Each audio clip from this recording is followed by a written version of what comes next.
السلام عليكم ورحمة الله تعالى وبركاته. في هذا الفيديو هذا غادي نهضروا على لاعب المنتخب المغربي سفيان بوفال الذي أصبح جاهزا للمشاركة رفقة المنتخب المغربي في المونديال. من المنتظر أن يلتحق سفيان بوفال لاعب إنجيل الفرنسي ببعثة المنتخب المغربي في العاصمة القطرية الدوحة تأهبا للمشاركة في نهائيات كأس العالم قطر 2022.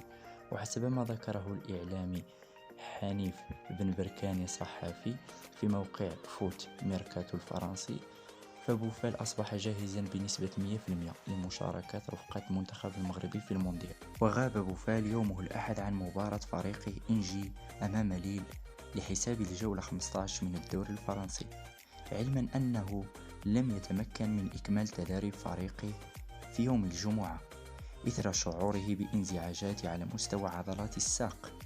ويعتبر سفيان بوفال من بين العناصر التي يعول عليها الناخب الوطني وليد الركراكي لقيادة خط الأمام للمنتخب المغربي في كأس العالم قطر 2022.